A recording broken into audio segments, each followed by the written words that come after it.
होत बंधन अनेक बार, सर्ब कला समरथ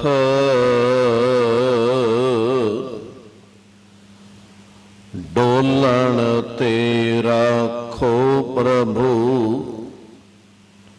नानक दे कर हथ।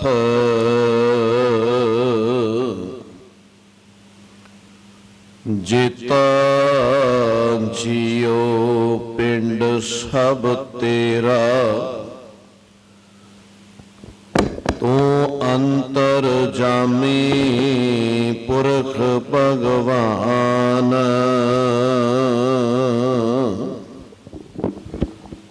दासन दास कहे जन नानक, जेहा तू कराए तेहा हाँ करी वख्यान। सतनाम वाहिगुरु साहिब जी दोहरा, बल छुटकियो बंधन परे, कछु न होते उपाय। कहो नानक अब ओट हर, गज ज्यों हो सहाय। बल हुआ बंधन छुटे, सब किश होते उपाय। नानक सब किश तुमरे हाथ में, तुम ही होत सहाय। बल हुआ बंधन छुटे, सब किश होते उपाय। नानक सब किश तुमरे हाथ में, तुम ही होत सहाय। वाहिगुरु जी का खालसा, वाहिगुरु जी की फतेह। परम सन्मान योग जुग हो जुग अटल सतगुरु, तन तन गुरु ग्रंथ साहिब महाराज जी दी पावन पवित्र हजूरी अंदर सोबाईमान कोई बैठे गुरु सवारी सत संगी जनों वडभागी को, सतगुरां दी अपार बख्शिश रहमत सदका अमृत वेले दी संभाल करदी कोई अमृत वेले दे दीवाना अंदर जुड़ बैठ, संगति रूप अंदर नितनिम बाणी दा जाप सिमरन कीता है। सतगुरु बख्शिश रहमत करन, साहिबां दे पावन दरबार दे अंदर बिताइयां होइयां घड़ियां साडियां ये सफलियां हो जान। नौवें गुरुदेव साहिब सतगुरु गुरु तेग बहादुर साहिब जी, जिन्हां दा 400 साला आगमन पुरब इस विशेष दिहाड़े नूं समर्पित पिछले कुछ दिनों तो साहिब दी पावन बाणी राही साहिब जी दे दर्शन दीदार करन दा यतन कर रहे हां। सतगुरु बख्शिश रहमत करन, ਇਹ ਸਤਿਗੁਰੂ ਦੇ ਪਾਵਨ ਬੋਲ ਸਾਡੇ ਜੀਵਨ ਦੇ ਅੰਦਰ ਕੁਝ ਕ੍ਰਾਂਤੀ ਲੈ ਆਉਣ। ਕੱਲ ਆਪਾਂ ਸਾਹਿਬ ਜੀ ਦੇ ਬੋਲ ਵਿਚਾਰ ਰਹੇ ਸਾਂ ਕਿ ਦੁਨੀਆ ਦੇ ਅੰਦਰ ਆਏ ਕੋਈ ਜੀਵ ਇਸ ਗੱਲ ਨੂੰ ਚੇਤੇ ਰੱਖ ਲੈ ਕਿ ਆ ਜਗਤ ਦਾ ਸਾਰਾ ਪਸਾਰਾ, ਇਹ ਜਿਹੜੀ ਰਚਨਾ ਹੈ ਇਹ ਸਾਰੀ ਝੂਠ ਹੈ। ਜਿਹੜਾ ਵੀ ਇਸ ਅੰਦਰ ਆ ਰਿਹਾ ਹੈ ਉਹ ਇੱਥੇ ਸਦੀਵ ਕਾਲ ਲਈ ਟਿਕਿਆ ਨਹੀਂ ਰਹਿੰਦਾ। ਆਖਰ ਉਸ ਨੂੰ ਇਸ ਸੰਸਾਰ ਦੇ ਵਿੱਚੋਂ ਜਾਣਾ ਪੈਂਦਾ ਹੈ। ਸਾਹਿਬ ਕਹਿਣ ਲੱਗੇ ਇੱਕ ਆਮ ਇਨਸਾਨ ਦੀ ਮੈਂ ਗੱਲ ਨਹੀਂ ਕਰਦਾ, ਇੱਥੇ ਰਾਮਚੰਦਰ ਜੀ ਵਰਗੇ ਆਏ, ਇੱਥੇ ਰਾਵਣ ਵਰਗੇ ਆਏ, ਜਿਹੜੇ ਕਹਿੰਦੇ ਸਨ ਅਸੀਂ ਕਾਲ ਪਾਵੇ ਦੇ ਨਾਲ ਬੰਨਿਆ ਹੋਇਆ, ਉਹ ਵੀ ਇਸ ਜਗਤ ਦੇ ਵਿੱਚੋਂ ਚਲੇ ਗਏ। ਇਹ ਹੋਣੀ ਹੀ ਹੈ, ਅਨਹੋਣੀ ਨਹੀਂ। ਇਹ ਇੱਕ ਦਿਨ ਵਾਪਰੇਗਾ ਹੀ ਵਾਪਰੇਗਾ। ਇੱਕ ਦਿਨ ਇਹ ਇਨਸਾਨ ਵਾਰੀ ਤੇਰੀ ਵੀ ਆ ਜਾਣੀ ਹੈ। ਇਸ ਕਰਕੇ ਉਹ ਦਿਨ ਆਉਣ ਤੋਂ ਪਹਿਲਾਂ ਸਮੇਂ ਦੀ ਕਦਰ ਕਰਦਿਆਂ ਮਾਲਕ ਦੇ ਨਾਮ ਦੇ ਨਾਲ ਸਾਂਝ ਪਾਈ ਜਾਏ, ਤਾਂ ਕਿ ਤੇਰੇ ਜਾਣ ਤੋਂ ਵੀ ਬਾਅਦ ਇਸ ਸੰਸਾਰ ਦੇ ਲੋਕ ਸੋਭਾ ਕਰਨ ਕਿ ਕੋਈ ਜਗਤ ਦੇ ਅੰਦਰ ਆਇਆ, ਕੋਈ ਸਮਾਜ ਦੇ ਅੰਦਰ ਆਇਆ, ਉਹ ਬੜਾ ਮਾਣ ਸਤਿਕਾਰ ਖੱਟ ਕੇ ਗਿਆ। ਮੈਂ ਵੀ ਉਸ ਵਾਂਗ ਆਪਣੇ ਇਸ ਜੀਵਨ ਨੂੰ ਸੁਚੱਜਾ ਬਣਾਉਣਾ ਹੈ। ਕੱਲ ਇਹਨਾਂ ਬਚਨਾਂ ਨੂੰ ਆਪਾਂ ਸਰਵਣ ਕਰ ਰਹੇ ਸਾਂ। ਸਾਹਿਬ ਜੀ ਨੇ ਜੋ ਅੱਗੇ ਬਖਸ਼ਿਸ਼ ਰਹਿਮਤ ਕੀਤੀ, ਵਿਚਾਰਾਂ ਅੱਗੇ ਤੋਰਦਿਆਂ ਹੋਇਆਂ ਅਸੀਸ ਬਖਸ਼ਦੇ ਹੋਏ ਪਿਆਰ ਸਤਿਕਾਰ ਨਾਲ ਉਚਾਰਨ ਕਰੋ ਜੀ, ਸਤਨਾਮ ਵਾਹਿਗੁਰੂ ਜੀ। ਸਾਹਿਬ ਸਤਿਗੁਰੂ ਗੁਰੂ ਤੇਗ ਬਹਾਦਰ ਸਾਹਿਬ ਜੀ ਦੇ ਇਸ ਲੜੀ ਦੇ ਵਿੱਚੋਂ 2 ਸ਼ਲੋਕ ਆਪਾਂ ਪਾਠ ਰੂਪ ਅੰਦਰ ਸਰਵਣ ਕੀਤੇ ਹਨ। 53 ਨੰਬਰ ਅਤੇ 54 ਨੰਬਰ ਇਹਨਾਂ ਦੀ ਅਰੰਭਤਾ ਅੰਦਰ ਸਾਹਿਬ ਜੀ ਨੇ ਦੋਹਰਾ ਸਰਲੇਖ ਬਖਸ਼ਿਸ਼ ਕੀਤਾ। ਫਿਰ ਜ਼ਿਕਰ ਕਰਦੇ ਨੇ ਬਲ ਛੁਟ ਕੇ ਉਹ ਬੰਧਨ ਪਰੇ, ਕਛੂ ਨ ਹੋਤ ਉਪਾਏ, ਕਉ ਨਾਨਕ ਅਬ ਓਟ ਹਰ ਗਜ ਜਿਉ ਕੋ ਸਹਾਈ। ਕਿ ਜਦੋਂ ਬਲ ਚਲਾ ਜਾਏ, ਜਦੋਂ ਸਰੀਰਕ ਤੌਰ ਤੇ ਤਾਕਤ ਨਾ ਰਹੇ, ਉਸ ਵਕਤ ਜੀਵਨ ਦੇ ਅੰਦਰ ਬੰਧਨ ਪੈ ਜਾਂਦੇ ਨੇ। ਕੁਛ ਵੀ ਆਪਣੇ ਵੱਲੋਂ ਇਨਸਾਨ ਉਪਾਅ ਕਰੇ, ਯਤਨ ਕਰੇ, ਉਹ ਸਫਲ ਹੀ ਨਹੀਂ ਹੁੰਦੇ। ਕਉ ਨਾਨਕ ਅਬ ਓਟ ਹਰ, ਹਾਂ ਇੱਕ ਭਰੋਸਾ ਰਹਿ ਜਾਂਦਾ ਹੈ, ਜੇ ਮਾਲਕ ਦੇ ਚਰਨਾਂ ਅੰਦਰ ਅਰਦਾਸ ਬੇਨਤੀ ਕੀਤੀ ਜਾਏ। ਜਦੋਂ ਦੁਨੀਆ ਦਾ ਕੋਈ ਸਹਾਰਾ ਕੰਮ ਨਾ ਕਰੇ, ਫਿਰ ਇਸ ਘਰ ਦੇ ਅੰਦਰ ਕੀਤੀ ਹੋਈ ਪੁਕਾਰ ਬਿਰਥੀ ਨਹੀਂ ਜਾਂਦੀ, ਕਿਉਂਕਿ ਇਸ ਦਰ ਦਾ ਸੁਭਾਅ ਹੀ ਐਸਾ ਹੈ।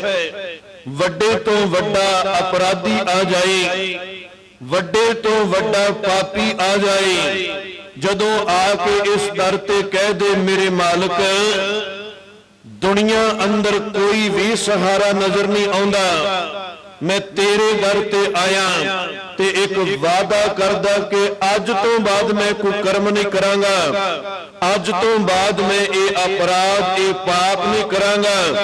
ਤੇ ਇਸ ਦਰ ਦਾ ਸੁਭਾਅ ਹੈ ਉਹ ਨੇੜੇ ਲਾ ਲੈਂਦਾ, ਜੋ ਸ਼ਰਨ ਆਵੇ ਤਿਸ ਕੰਠ ਲਾਵੇ, ਇਹ ਬਿਰਧ ਸੁਆਮੀ ਸੰਧਾ, ਇਹ ਉਸ ਦਾ ਸੁਭਾਅ ਹੈ। ਕਉ ਨਾਨਕ ਅਬ ਓਟ ਹਰ ਗਜ ਜਿਉ ਹੋ ਸਹਾਈ। ਪੁਰਾਣਕ ਕਥਾਵਾਂ ਦੇ ਅੰਦਰ ਇਸ ਗੱਲ ਦਾ ਜ਼ਿਕਰ ਆਉਂਦਾ ਹੈ ਕਿ ਇੱਕ ਹਾਥੀ ਭਾਵੇਂ ਸਰੀਰਕ ਤੌਰ ਤੇ ਬੜਾ ਬਲਵਾਨ ਹੈ, ਪਰ ਜੇ ਇੱਕ ਤਲਾਬ ਦੇ ਅੰਦਰ, ਪੌਰਾਣਿਕ ਕਥਾ ਇਸ ਦੇ ਪਿੱਛੇ ਬੜੀ ਲੰਬੀ, ਖੈਰ ਉਸ ਪਾਸੇ ਵੱਲ ਆਪਾਂ ਨਹੀਂ ਜਾਣਾ। जो साहिब जी ने सानू समझाया, जिथों तक गुरमत इजाजत देंदी है उस दायरे दे अंदर रह के आपां गल करांगे। उदाहरणां सतगुरु जी ने बड़ियां पावन बाणी अंदर ऐसियां लईआं हन।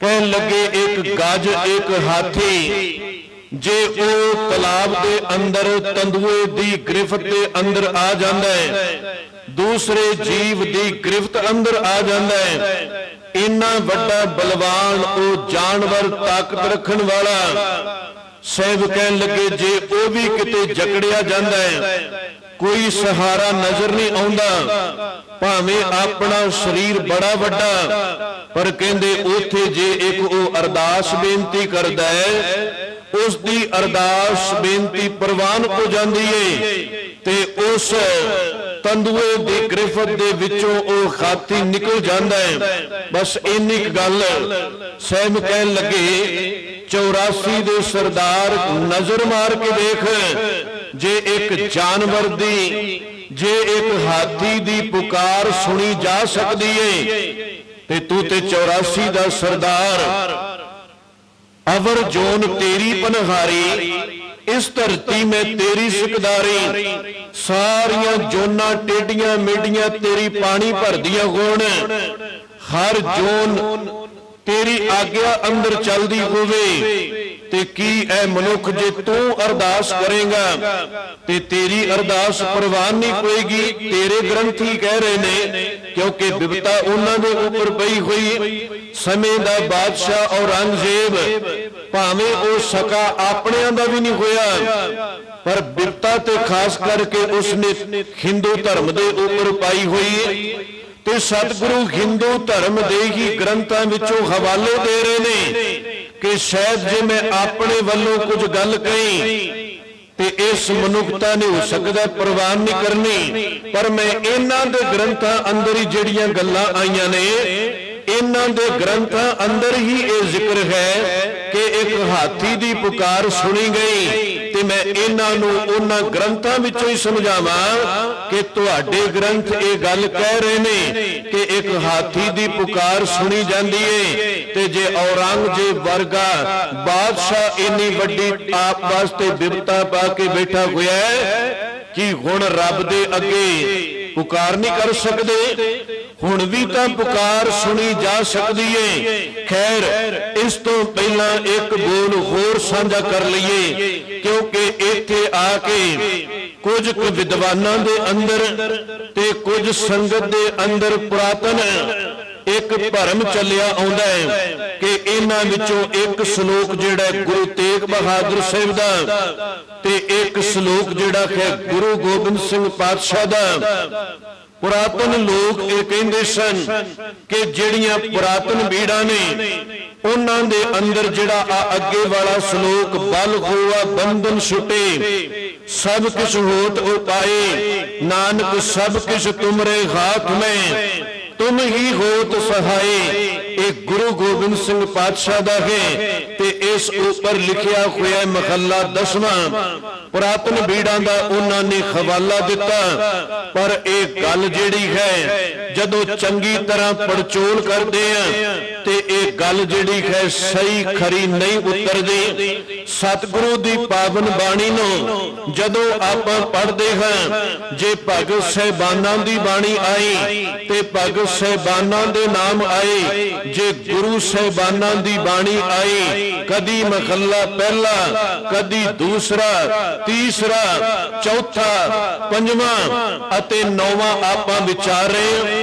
6 गुरु साहिबानां दी पावन बाणी, इस अंदर भट्ट साहिबानां दी बाणी, इस अंदर भगत साहिबानां दी बाणी, गुरसिखां दी बाणी, गुरु गोबिंद सिंह पातशाह जी दा इस पावन बाणी दे अंदर एक भी वचन नहीं, पर 10वां पातशाह 10वां जामा ਹਜੂਰ ਸਾਹਿਬ ਦੀ ਪਾਵਨ ਧਰਤੀ ਤੇ ਇਸੇ ਹੀ ਪਾਵਨ ਗ੍ਰੰਥ ਨੂੰ ਗੁਰਤਾ ਗੱਦੀ ਦੀ ਦਾਤ ਬਖਸ਼ ਕੇ ਇਹ ਗੱਲ ਇਸ ਪੰਥ ਨੂੰ ਕਹਿ ਗਿਆ ਕਿ ਆਗਿਆ ਭਈ ਅਕਾਲ ਕੀ ਤਮੈ ਚਲਾਇਓ ਪੰਥ ਸਭ ਸਿੱਖਨ ਕੋ ਹੁਕਮ ਹੈ गुरु मानियो ग्रंथ कि गुरु ग्रंथ साहिब जी नूं गुरु मन्नियो। मैं जिक्र कर रहा कि भावें बाकी गुरु साहिबाना ने महला शब्द वरत्या है पर जिस वक्त गुरु गोबिंद सिंह पातशाह दी राइटिंग देखी जाती है ते उन्हां ने किते भी महला दसवां नहीं वरत्या। हां जे किते सतगुरु जी दसम दी बाणी अंदर महला दसवां वरत देंदे ते शायद पुरातन संगतां दा इह ख्याल जिहड़ा वो फिट बैठ जांदा कि हो सकदा है पुरातन बीड़ां दे अंदर महला दसवां लिखिया होवे। आप जी ने नितनेम बाणी दा जाप कीता है ते गुरु गोबिंद सिंह पातशाह दी जिहड़ी लिखत है वो एक गल दस रही है कि किते भी गुरु गोबिंद सिंह पातशाह महला दसवां नहीं वरतदे रहे। जे जाप साहिब दी बाणी आरंभ हुई ते उस दा सरलेख आप जी ने पढ़िया है कि जाप श्री मुखवार पातशाही दसवीं महला दसवां नहीं वरत्या उन्होंने पातशाही दसवीं ते जे सवैये आरंभ हुए श्रावक सुध वाले आप जी हुणे नितनेम करके हटे हो उस अंदर जदों तव प्रसाद वाले सवैये आरंभ हुए ते उस वक्त भी यही सरलेख आया है तव प्रसाद सवैये पातशाही दसवीं महला दसवां नहीं आया। उस तो बाद फिर चौपई दा पाठ आप जी ने कीता ते इस चौपई दे पाठ दे आरंभता अंदर जिहड़ा सरलेख उत्थे भी महला दसवां नहीं आया। कबिओ बाच बेनती चौपई पातशाही दसवीं फिर जे अरदास कीती जांदी है ते अरदास अंदर पहला बंद जिहड़ा है ये चंडी दी वार दे विचों लिया गया। बाकी बंद जिन्ने भी हैं वो खैर पंथ ने गुरु रूप होके तैयार कीते पर जिहड़ा पहला बंद है ये ते गुरु गोबिंद सिंह पातशाह जी दा ही मन्निया जांदा है। उस अंदर भी जदों आरंभता हुई कि एक ओंकार वाहिगुरु जी की फतेह श्री भगवती जी सहाय वार श्री भगवती जी की पातशाही दसवीं महला शब्द इत्थे भी कोई नहीं आया। जदों फिर इन्हां सरलेखां नूं देखिया जांदा है ते पता लगदा है कि गुरु गोबिंद सिंह पातशाह ने महला दसवां नहीं लिखिया ये एवें ही किसी ने एक भरम पैदा कर दिता। ये दोनों श्लोक जिहड़े हन दोनों ही गुरु तेग बहादुर साहब जी दे अपने हन ते भरम पाउण वाले ने एक गल ये कही कि पहले श्लोक अंदर सतगुरु जी दिल्ली दी धरती ते आके अपने लाल गुरु गोबिंद सिंह पातशाह नूं एक पत्र लिख रहे ने कि इस समय बड़ा वड्डा संकट पै गया बल जिहड़ा है वो काम नहीं करदा बंधन जिहड़े कन आन पए ने ते हुण तुसीं कोई अरदास बेनती करो कि रब सहाई हो जाए। हुण मन दे अंदर विचारो कि जिस वक्त इस घर दे अंदर आके कश्मीरी पंडित पुकारा कर रहे ने कि हे गुरु तेग बहादुर साहब बड़ियां थावां तो होके आ गए तेरे वर्गी बख्शिश रहमत किसी भी दर ते नजर नहीं आई। असी बद्रीनाथ गए असी केदारनाथ गए बनारस दी धरती ते गए अयोध्या दी धरती ते गए साडी पुकार किसे नहीं सुनी असी तेरे दर ते आए हैं ते जे किते गुरु तेग बहादुर साहब जी डोल जांदे ते उसे देनी ना कहंदे कि हुण कोई धर्मात्मा हुण कोई महापुरख चाहिदा है वड्डा महापुरख होवे जे ओ पिया होया संकट अपने ऊपर ले ले ते तुहाडा धर्म जिहड़ा है बच सकदा है। जे किते गुरु साहिब डोल दे हुंदे ते कदी भी उस दिन ए उन्हां दी अगवाई दे बचन ना बोलदे कदी भी आ पिछे भी बचन आपां पढ़ के आए हैं गुरु तेग बहादुर साहिब जी दी खन कि भै काहू को देत ने जदों ज्ञानी दी व्याख्या कीती गई गुरु तेग बहादुर साहिब कहंदे गुरु नानक साहिब दा घर नहीं डोलदा भै काहू को देत ने न पैमानत आन कहो नानक सुन रे मना ਗਿਆਨੀ ਤਾਹੇ ਬਖਾਨ, ਅਸਲ ਅੰਦਰ ਗਿਆਨੀ ਹੀ ਉਹ ਹੈ, ਸੂਝਵਾਨ ਹੀ ਉਹ ਹੈ ਜਿਹੜਾ ਕਦੀ ਵੀ ਡੋਲਦਾ ਨਹੀਂ। ਜਿਸ ਵਕਤ ਕੀਰਤਪੁਰ ਸਾਹਿਬ ਦੀ ਧਰਤੀ ਤੇ ਗੁਰਤਾ ਗੱਦੀ ਦੀ ਦਾਤ ਛੇਵੇਂ ਪਾਤਸ਼ਾਹ ਨੇ ਆਪਣੇ ਪੋਤਰੇ ਸਤਵੇਂ ਪਾਤਸ਼ਾਹ ਗੁਰੂ ਖਰਰਾਏ ਸਾਹਿਬ ਜੀ ਨੂੰ ਬਖਸ਼ ਦਿੱਤੀ, ਤੇ ਉਸ ਵਕਤ ਮਾਤਾ ਨਾਨਕੀ ਜੀ ਗੁਰੂ ਤੇਗ ਬਹਾਦਰ ਸਾਹਿਬ ਜੀ ਦੇ ਮਾਤਾ ਜੀ ਉਹ ਕੋਲ ਬੈਠੇ ਹੋਏ ਨੇ ਤੇ ਉਹ ਬਚਨ ਕਰ ਰਹੇ ਨੇ ਕਿ हे ਗੁਰੂ ਹਰਗੋਬਿੰਦ ਸਾਹਿਬ ਮੇਰੇ ਸਿਰ ਦੇ ਸੁਆਮੀ, ਇਹ ਦਾਤ ਜੋਤ ਪੋਤਰੇ ਨੂੰ ਦੇ ਦਿੱਤੇ, ਆ ਮੇਰੇ ਲਾਲ ਤੇਗ ਬਹਾਦਰ ਦਾ ਕੀ ਬਣੇਗਾ? ਇਸ ਵੱਲ ਤੁਸੀਂ ਧਿਆਨ ਨਹੀਂ ਦਿੰਦੇ। ਇਹ ਸਾਰਾ ਦਿਨ ਬੰਦਗੀ ਅੰਦਰ ਜੁੜਿਆ ਰਹਿੰਦਾ ਹੈ, ਇਹ ਮਸੰਦਾਂ ਦੇ ਨਾਲ ਕੋਈ ਬੋਲ ਚਾਲ ਬਹੁਤਾ ਨਹੀਂ ਰੱਖਦਾ, ਇਹ ਸੰਗਤਾਂ ਦੇ ਨਾਲ ਕੋਈ ਬਹੁਤਾ ਬੋਲ ਚਾਲ ਨਹੀਂ ਰੱਖਦਾ। ਇਸ ਮੇਰੇ ਲਾਲ ਦਾ ਕੀ ਬਣੇਗਾ? ਤੇ ਉਸ ਵਕਤ ਗੁਰੂ ਹਰਗੋਬਿੰਦ ਸਾਹਿਬ ਜੀ ਨੇ ਆਪਣੇ ਵੱਲੋਂ 2-3 ਚੀਜ਼ਾਂ ਜਿਹੜੀਆਂ ਹਨ ਉਹ ਭੇਟਾ ਕਰਦੇ ਆ। ਪ੍ਰਿੰਸੀਪਲ ਸਤਬੀਰ ਸਿੰਘ ਜੀ ਦੇ ਮੁਤਾਬਕ ਇਹ ਗੱਲ ਕਹੀ, ਇੱਕ ਤਾਂ ਕਟਾਰ ਬਖਸ਼ਿਸ਼ ਕਰ ਰਹੇ ਨੇ, ਇੱਕ ਰੁਮਾਲ ਬਖਸ਼ਿਸ਼ ਕਰ ਰਹੇ ਨੇ, ਤੇ ਇੱਕ ਪੋਥੀ ਬਖਸ਼ੇ, ਤੇ ਕਹਿਣ ਲੱਗੇ ਹੁਣ ਬਾਬੇ ਬਕਾਲੇ ਦੀ ਧਰਤੀ ਤੇ ਚਲੇ ਜਾਓ, ਤੇ ਨਾਲ ਇਹ ਬੋਲ ਕੇ ਕਹਿਣ ਲੱਗੇ ਨਾਨਕੀ ਤੈਨੂੰ ਇਸ ਆਪਣੇ ਲਾਲ ਦੀ ਚਿੰਤਾ ਬਣੀ ਹੋਈ ਏ, ਇਸ ਲਾਲ ਦੇ ਘਰ ਅੰਦਰ ਵੀ ਜਿਹੜਾ ਲਾਲ ਆਏਗਾ, ਇਸ਼ਾਰਾ ਗੁਰੂ ਗੋਬਿੰਦ ਸਿੰਘ ਪਾਤਸ਼ਾਹ ਵੱਲ ਸੀ ਕਿ ਉਸ ਨੇ ਐਸੇ ਜਗਤ ਦੇ ਅੰਦਰ ਪੂਰਨੇ ਪਾ ਦੇਣੇ ਨੇ, ਉਸ ਦਾ ਮੁਕਾਬਲਾ ਕੋਈ ਵੀ ਨਹੀਂ ਕਰ ਸਕਦਾ।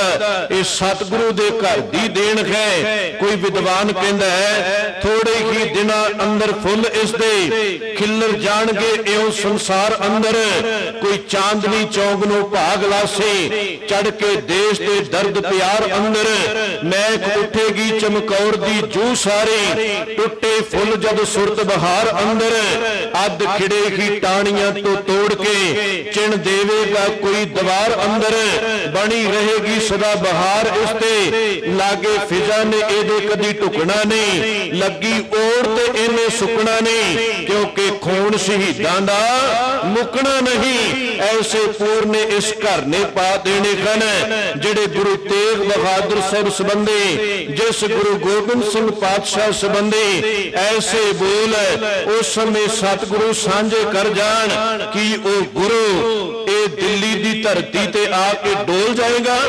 ਇਹ ਵੱਖਰੀ ਗੱਲ ਹੈ ਕਿ ਸਾਡੇ ਵਿੱਚ ਕੁਝ ਢਾਹ ਲਾਉਣ ਵਾਲੇ ਜਿਹੜੇ ਲੋਕ ਜਿਹੜੇ ਇਸ ਘਰ ਦੀ ਚੜ੍ਹਦੀ ਕਲਾ ਨੂੰ ਦੇਖ ਕੇ ਜਰ ਨਹੀਂ ਸਕਦੇ, ਇਹ ਉਹਨਾਂ ਦੇ ਕੰਮ ਹਨ ਕਿ ਗੁਰੂ ਤੇਗ ਬਹਾਦਰ ਸਾਹਿਬ ਆ ਕੇ ਦਿੱਲੀ ਦੀ ਧਰਤੀ ਤੇ ਪੱਤਰ ਲਿਖ ਰਹੇ ਨੇ। ਮੈਂ ਜ਼ਿਕਰ ਕਰ ਰਿਹਾ, ਜੇ ਕਿਤੇ ਸਤਿਗੁਰੂ ਪਹਿਲੀ ਗੱਲ ਡੋਲਦੇ ਨਹੀਂ, ਜੇ ਡੋਲਣਾ ਹੁੰਦਾ ਤੇ ਪਹਿਲੇ ਦਿਨ ਹੀ ਕਦੀ ਹਿੰਦੂ ਧਰਮ ਦੀ ਬਾਹ ਨਾ ਫੜਦੇ। ਉਹ ਤੇ ਕਹਿੰਦੇ ਨੇ ਬਾਹ ਜਿਨ੍ਹਾਂ ਦੀ ਪਕੜੀ ਹੈ ਸਿਰ ਦੀਜੇ, ਬਾਹ ਨਾ ਛੋੜੀਏ ਸਿਰ ਚਲਾ ਜਾਏਗਾ, ਪਰ ਹੁਣ ਜਿਸ ਦੀ ਬਾਹ ਫੜ ਲਈ ਹੈ ਉਸ ਦਾ ਕਦੀ ਵੀ ਸਾਥ ਨਹੀਂ ਛੱਡਿਆ ਜਾਏਗਾ। ਖੈਰ ਇਹ ਆਪਣੇ ਮਨਾਂ ਦੇ ਵਿੱਚੋਂ ਭਰਮ ਕੱਢ ਦਈਏ। ਦੋਨੋਂ ਜਿਹੜੇ ਬਚਨ ਹਨ ਜਦੋਂ ਸਤਿਗੁਰੂ ਦੇ ਇਹਨਾਂ ਸ਼ਲੋਕਾਂ ਦੀ ਗਿਣਤੀ ਕਰਨੇ ਆ ਤੇ 57 ਸ਼ਲੋਕ ਨੇ, ਔਰ ਇਹਨਾਂ ਵਿੱਚੋਂ ਇੱਕ ਨੰਬਰ 53 ਰੱਖਿਆ ਗਿਆ ਤੇ ਇੱਕ ਦਾ ਨੰਬਰ ਅੱਗੇ ਜਾ ਕੇ 54 ਰੱਖਿਆ ਗਿਆ। ਪਿੱਛੇ 3 ਹੀ ਸ਼ਲੋਕ ਜਿਹੜੇ ਆਪਾਂ ਕੱਲ ਨੂੰ ਵਿਚਾਰਾਂਗੇ।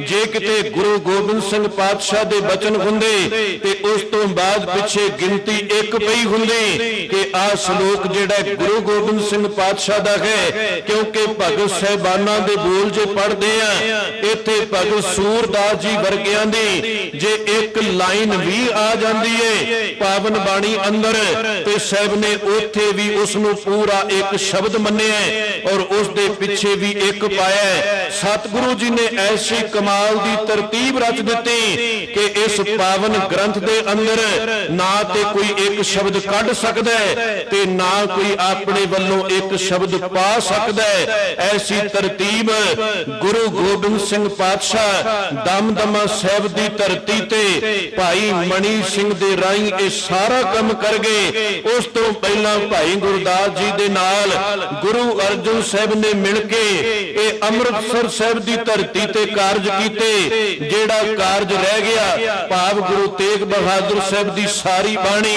फिर ये दमदमा साहब की धरती ते आके भाई साहब भाई मनी सिंह जां बाबा दीप सिंह जी इन्हां गुरु के सिखां ने नेड़े हो के गुरु तेग बहादुर साहब की सारी बाणी 15 रागां अंदर जां ये 12 तो वधे कोई आ जिहड़े सलोक हैं इन्हां सारियां नूं दर्ज कीता। ये दोनों सलोक गुरु तेग बहादुर साहब जी दे अपने हैं। इस तो पहला वो गुरता गद्दी दी दात अपने लाल गुरु गोबिंद सिंह पातशाह जी ने इस आनंदपुर साहब की धरती ते दे आए ने। जेड़े गल्लां नूं आपां विचार रहे हैं कि दिल्ली की धरती ते आ कुछ होया नहीं, जे इस तो पहला होर गल करिए गुरता गद्दी दी दात देण तो पहला ये सारी बाणी सतगुरु रच चुके ने। ताई ते अगे ये दात जोत जिहड़ी है गुरु गोबिंद सिंह पातशाह जी नूं बख्श रहे ने। गुरता गद्दी मिलन तो पहला भी बाणी नहीं रची जा सकती क्योंकि वो गुरु नहीं। ते गुरता गद्दी जिस वक्त अगे चली गई हुण ये दात जोत गुरु गोबिंद सिंह पातशाह कोल है ते गुरु तेग बहादुर साहब मानो सिख दे रूप अंदर हो चुके ने क्योंकि गुरु एको है भाई एको है साहिब मेरा एको है। ये दात जोत हुण गुरु गोबिंद सिंह पातशाह अंदर टिका दिते। गुरु तेग बहादुर साहब हुण सिख दी न्याई ने ते उस तो बाद वो बाणी नहीं रच सकते। ये आप जी विचार कर लियो। साहब कहन लगे बल छुट क्यों बंधन परे कशु न होत उपाए कहो नानक अब ओट हर गज ज्यों हो सखाए।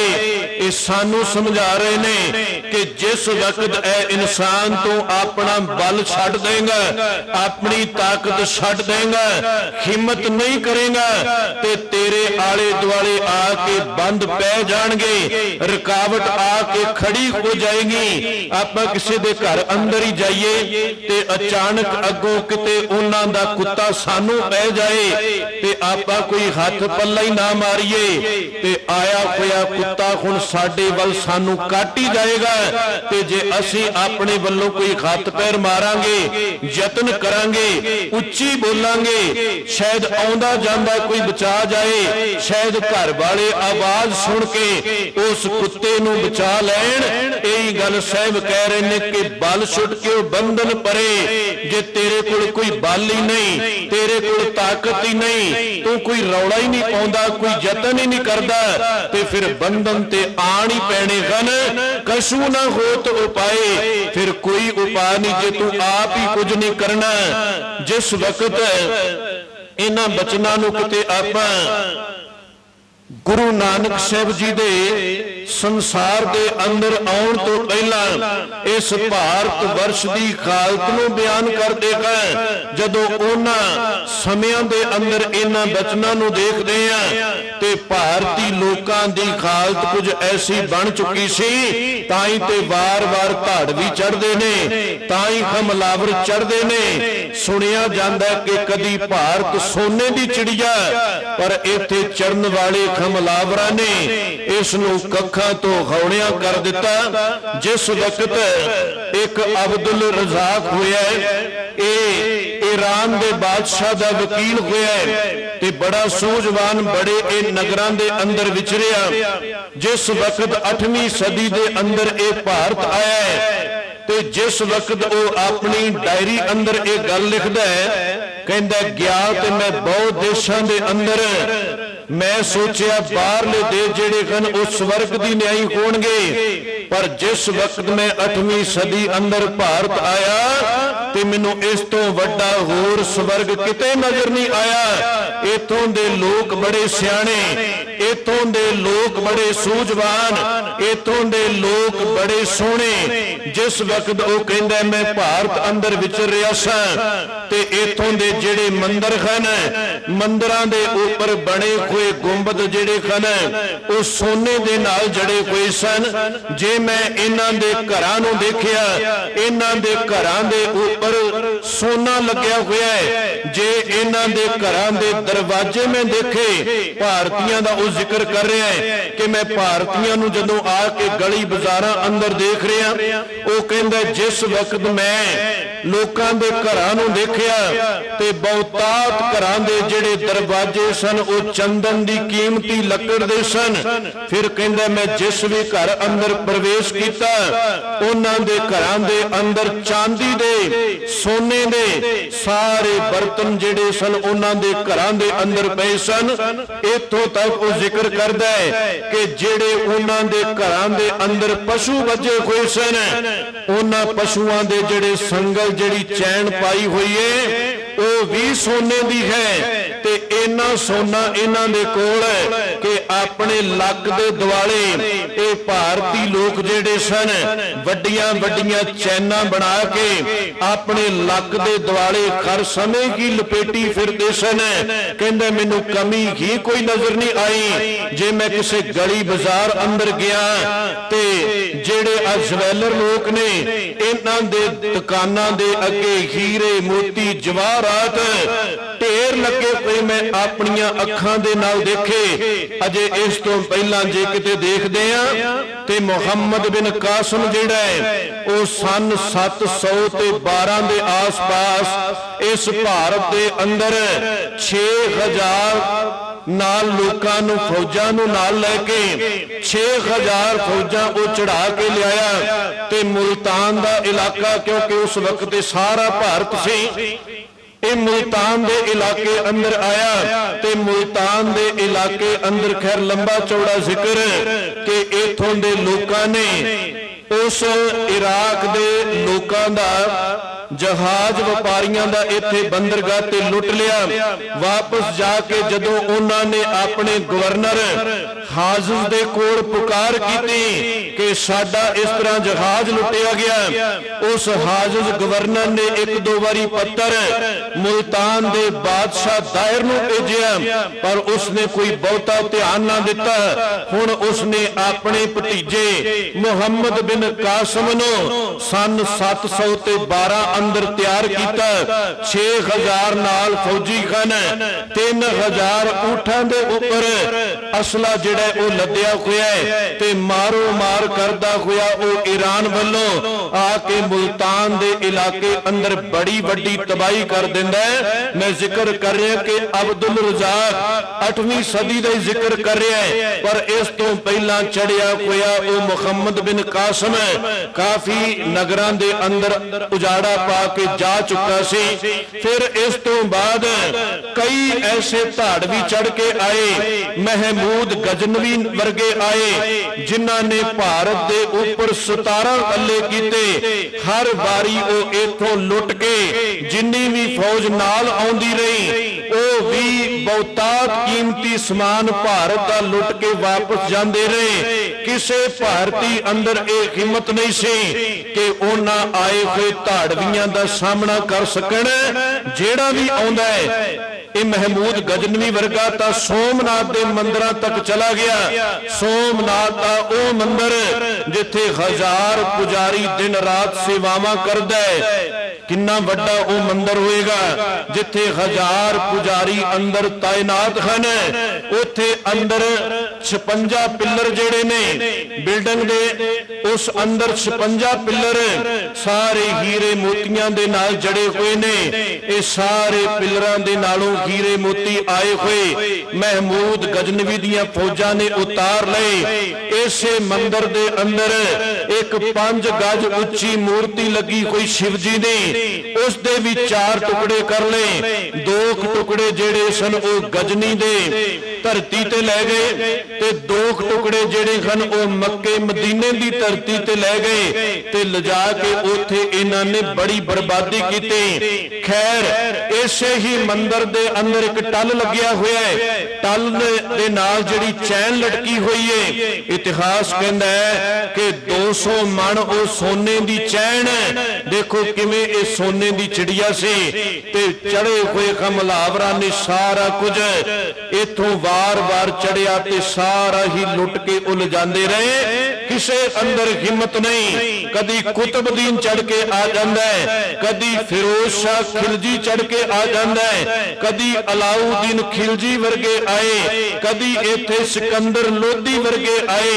ਬੜੀ ਵੱਡੀ ਉਹਨਾਂ ਨੇ ਬਰਬਾਦੀ ਕੀਤੀ, ਕੱਲਾ ਧਨ ਹੀ ਨਹੀਂ ਲੁੱਟਿਆ, ਇੱਥੋਂ ਦੇ ਭਾਰਤੀਆਂ ਨੂੰ ਵੀ ਬੜਾ ਅੰਨ੍ਹੇਵਾਹ ਕਤਲ ਕੀਤਾ ਕਿ ਜਾਂ ਤੇ ਇਸਲਾਮ ਨੂੰ ਧਾਰਨ ਕਰ ਲਵੋ ਤੇ ਜਾਂ ਫਿਰ ਤੁਸੀਂ ਸਾਡੇ ਸ਼ਿਕਾਰ ਹੋ ਜਾਓਗੇ, ਤੁਹਾਡਾ ਅੰਤ ਕਰ ਦਿੱਤਾ ਜਾਏਗਾ।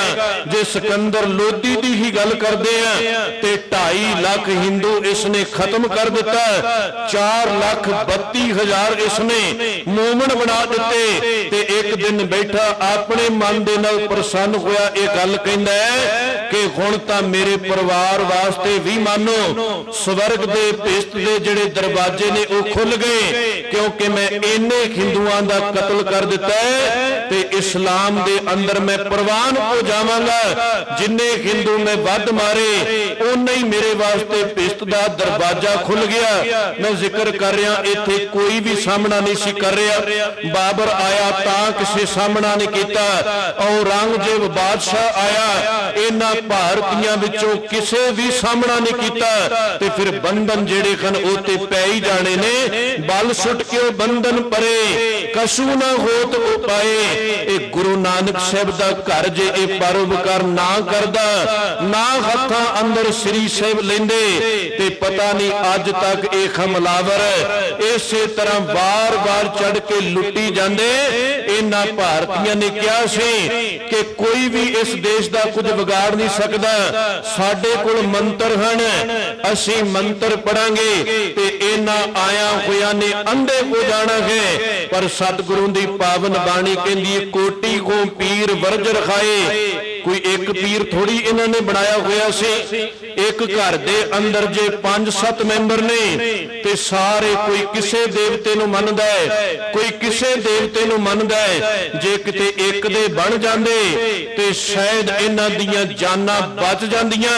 ਇਹ ਸਾਰਿਆਂ ਦੀ ਹਾਲਤ ਇਸ ਤਰ੍ਹਾਂ ਬਣ ਗਈ ਸੀ ਕਿ ਕਾਮ ਹਮਾਰਾ ਤੋਲਣ ਤਕੜੀ, ਨੰਗੀ ਕਰਦ ਕਬੂ ਨਹੀਂ ਪਕੜੀ, ਚਿੜੀ ਉਡੇ ਖਮ ਡਰ ਜਾਏ, ਦੁਸ਼ਮਨ से कैसे लड़ पाए।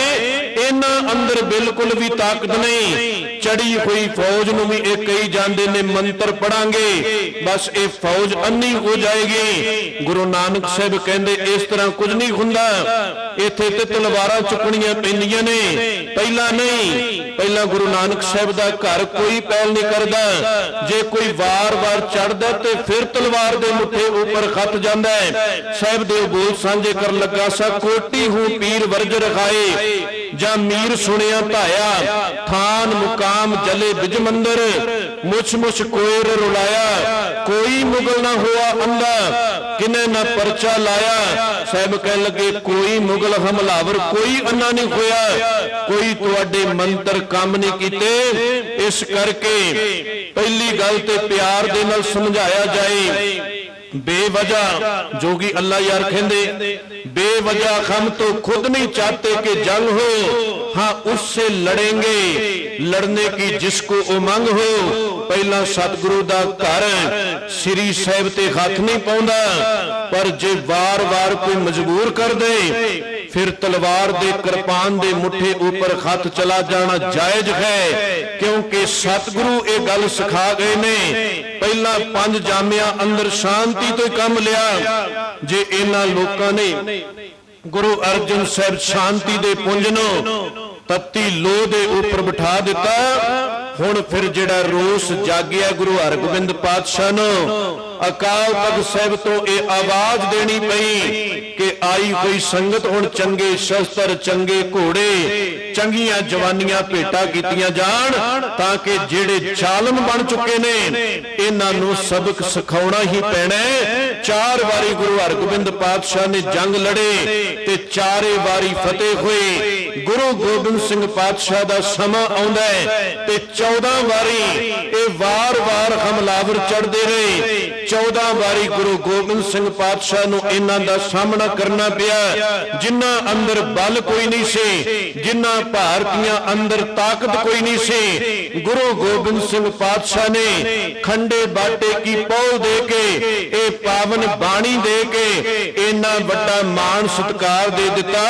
ਕਹਿਣ ਲੱਗੇ ਹੁਣ ਇਹਨਾਂ ਦੇ ਸਾਹਮਣੇ ਕੋਈ ਆ ਕੇ ਦੇਖੇ, ਹੁਣ ਤੇ ਮੈਨੂੰ ਵੀ ਕਹਿਣਾ ਪੈਂਦਾ ਇਨਹੀ ਕੀ ਕਿਰਪਾ ਕੇ ਸਜੇ ਹਮ ਹੈ ਨਹੀਂ ਮੋਸੋ ਗਰੀਬ ਕਰੋੜ ਪਰੇ, ਇਹ ਮੇਰੇ ਨਾਲ ਤੁਰੇ ਨੇ। ਤਾਂ ਕਰਕੇ ਜਿਹੜੇ ਦੇਖੋ ਕਦੀ ਚਿੜੀ ਉੱਡਿਆ ਹੀ ਡਰ ਜਾਂਦੇ ਸਨ, ਸਤਿਗੁਰੂ ਦੇ ਘਰ ਨਾਲ ਸਾਂਝ ਪਾਈ, ਜਦੋਂ ਗੁਰੂ ਕੀ ਬਾਣੀ ਨੂੰ ਪੜਿਆ ਇਸ ਘਰ ਵਿੱਚੋਂ ਇੰਨੀ ਤਾਕਤ ਮਿਲ ਗਈ ਕਿ ਉਹਨਾਂ ਸੂਰਮਿਆਂ ਨੇ ਗੁਰੂ ਗੋਬਿੰਦ ਸਿੰਘ ਪਾਤਸ਼ਾਹ ਦੇ ਨਾਲ ਮਿਲ ਕੇ ਜ਼ਾਲਮਾਂ ਦੇ ਛੱਕੇ ਛੁਡਾ ਦਿੱਤੇ। ਸਾਹਿਬ ਕਹਿਣ ਲੱਗੇ ਜੇ ਤੂੰ ਕੋਈ ਹੱਥ ਪੈਰ ਨਹੀਂ ਮਾਰੇਗਾ ਤੇ ਫਿਰ ਪਤਾ ਨਹੀਂ ਤੈਨੂੰ ਕਿਹੜਾ ਲੁੱਟ ਕੇ ਲੈ ਜਾਏ, ਕਿਹੜਾ ਠੱਗ ਕੇ ਲੈ ਜਾਏ। ਜੇ ਆਪਣੇ ਵੱਲੋਂ ਕੋਈ ਯਤਨ ਕਰੇਗਾ ਤੇ ਤੇਰਾ ਬਚਾਅ ਹੋ ਸਕਦਾ ਹੈ, ਨਹੀਂ ਤੇ ਸਾਹਿਬ ਕਹਿਣ ਲੱਗੇ ਬਲ ਛੁਟਕਿਓ ਬੰਧਨ ਪਰੇ ਕਛੂ ਨਾ ਹੋਤ ਉਪਾਏ, ਕਹੋ ਨਾਨਕ ਅਬ ਓਟ ਹਰ ਗਜ ਜਿਉ ਹੋ ਸਹਾਏ।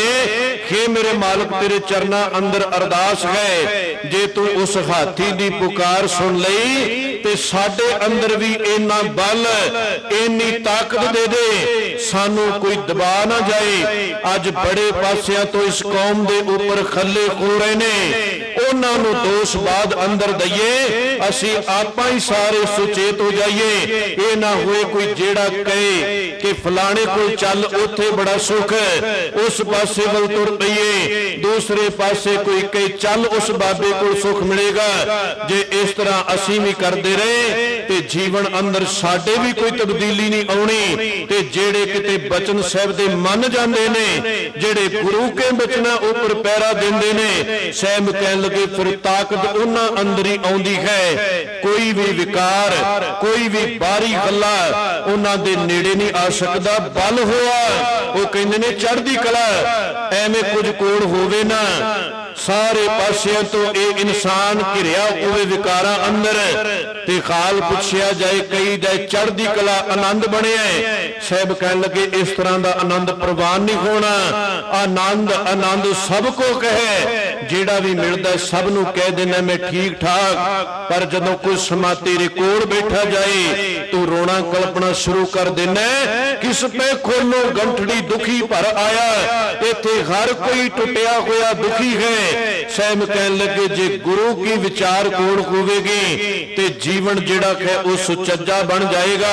ਆਨੰਦ ਸਭ ਕੋ ਕਹੇ, ਆਨੰਦ ਗੁਰੂ ਤੇ ਜਾਣਿਆ, ਪੂਰਾ ਆਨੰਦ ਪੂਰੇ ਗੁਰੂ ਤੋਂ ਹੀ ਮਿਲਣਾ ਹੈ। ਤੇ ਜਿਨ੍ਹਾਂ ਨੂੰ ਮਿਲ ਜਾਂਦਾ ਉਹਨਾਂ ਦੀ ਅਸਲ ਅੰਦਰ ਚੜ੍ਹਦੀ ਕਲਾ ਹੈ। ਕੱਲੀ ਗੱਲਾਂ ਦੇ ਨਾਲ ਚੜ੍ਹਦੀ ਕਲਾ ਨਹੀਂ ਹੋਣੀ। ਬਲ ਹੋਆ ਬੰਧਨ ਛੁਟੇ ਸਭ ਕਿਛ ਹੋਤੇ ਉਪਾਏ, ਜੇ ਤੇਰੇ ਕੋਲ ਹਿੰਮਤ ਹੈ ਦਲੇਰੀ ਹੈ ਤੇ ਸਾਰੇ ਉਪਾਅ ਸਾਰੇ ਰਸਤੇ ਨਿਕਲ ਆਉਂਦੇ ਨੇ, ਕਿਉਂਕਿ ਨਾਨਕ ਸਭ ਕੁਛ ਤੁਮਰੇ ਹਾਥ ਮੈਂ ਤੁਮ ਹੀ ਹੋਤ ਸਹਾਏ। ਜੇ ਗੁਰੂ ਅੱਗੇ ਅਰਦਾਸ ਬੇਨਤੀ ਕਰ ਦਿਆਂਗੇ ਤੇ ਗੁਰੂ ਸਾਨੂੰ ਫਿਰ ਡਿੱਗਿਆ ਹੋਇਆਂ ਨੂੰ ਹੌਸਲਾ ਦੇ ਦਿੰਦਾ ਹੈ। ਇੱਥੇ ਬਾਲਮਿਕ ਵਰਗੇ ਡਾਕੂ ਵੀ ਰਿਸ਼ੀ ਬਣ ਜਾਂਦੇ ਨੇ, ਇੱਥੇ ਭਾਈ ਬੀਦੀ ਚੰਦ ਵਰਗੇ ਕਦੀ ਚੋਰ ਸਨ, ਇਸ ਘਰ ਦੇ ਨਾਲ ਨਾਤਾ ਜੋੜਦੇ ਨੇ ਤੇ ਉਹ ਵੀ ਸਾਧ ਬਣ ਜਾਂਦੇ ਨੇ, ਉਹ ਵੀ ਬੀਦੀ ਚੰਦ ਸੀਨਾ ਗੁਰੂ ਦਾ ਸੀਨਾ ਬਣ ਜਾਂਦੇ ਨੇ। ਜੇ ਤੇਰਾ ਬਲ ਚਲਾ ਗਿਆ ਤੇ ਗੁਰੂ ਅੱਗੇ ਆ ਕੇ ਅਰਦਾਸ ਕਰ, ਤੇਰੇ ਇਸ ਬਲ ਨੂੰ ਗੁਰੂ ਫਿਰ ਵਾਪਸ ਮੋੜ ਦੇਗਾ। ਇਹ ਗੁਰੂ ਦੇ ਅੰਦਰ ਤਾਕਤ ਹੈ। ਸਹਿ ਬਖਸ਼ਿਸ਼ ਰਹਿਮਤ ਕਰਨ। ਸਾਹਿਬ ਜੀ ਦੇ ਇਹ ਪਾਵਨ ਬੋਲ ਸਾਡੇ ਹਿਰਦਿਆਂ ਦਾ ਸ਼ਿੰਗਾਰ ਬਣ ਜਾਣ। 3 ਸ਼ਲੋਕ ਬਾਕੀ ਰਹਿ ਗਏ ਹਨ, ਇਹਨਾਂ ਬਚਨਾਂ ਨੂੰ ਆਪਾਂ ਕੱਲ ਨੂੰ ਵਿਚਾਰਾਂਗੇ। ਭੁੱਲਾਂ ਬਖਸ਼ ਲੈਣੀਆਂ ਜੀ। ਵਾਹਿਗੁਰੂ ਜੀ ਕਾ ਖਾਲਸਾ, ਵਾਹਿਗੁਰੂ ਜੀ ਕੀ ਫਤਿਹ।